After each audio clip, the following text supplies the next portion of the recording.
కీర్తనల గ్రంథము 79వ అధ్యాయము చదువుకుందాం. Page number 494.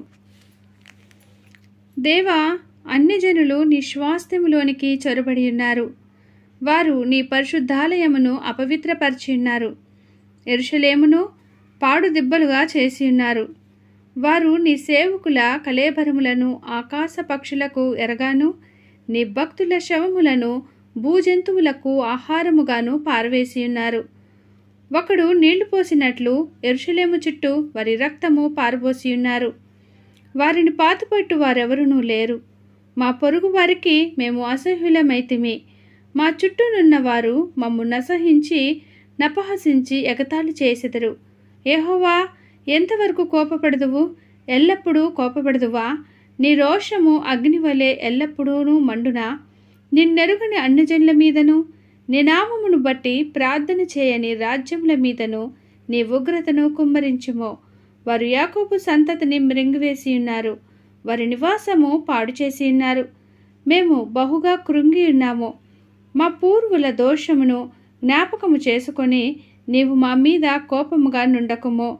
నీ వాత్సల్యము త్వరగా మమ్ము నెదుర్కొననిమ్ము. మా రక్షణకర్తవగు దేవా, నీ నామ ప్రభావమును బట్టి మాకు సహాయము చేయుము. నీ నామమును బట్టి మా పాపములను పరిహరించి మమ్మను రక్షింపము. వారు దేవుడు ఎక్కడనున్నాడని అన్యజనులు పలుకనేలా? మేము చూచుచుండగా ఓర్చబడిన నీ సేవకుల రక్తమును గూర్చిన ప్రతిదండన జరిగినట్లు అన్ని జనులకు తెలియబడనిమ్మో. చెరలోనున్న వారి నిట్టూర్పు నీ సన్నిధికి రానిమ్మో. నీ బాహుబలాతిశయమును చూపుమో.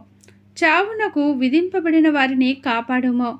ప్రభువా, మా పొరుగువారు నిన్ను నిందించిన నిందకు ప్రతిగా వారి ఎదలోనికి ఏడంతలు నిందను కలుగజేయమో. అప్పుడు నీ ప్రజలమును నీ మంద గొర్రెలమునైన మేము సదాకాలము నీకు కృతజ్ఞతాస్తుతులు చెల్లించదము. తరతరముల వరకు నీ కీర్తిని ప్రచురపరచదము. దేవుడి చిన్ని వాక్యమును దీవించునుగాక. ఆమెన్. ఈ బైబిల్ రీడింగ్ అనేది మీకు నచ్చినట్లయితే ప్లీజ్ లైక్ చేయండి, షేర్ చేయండి, సబ్స్క్రైబ్ చేయండి. దేవుడు మనందరికీ తోడైండునుగాక. ఆమెన్.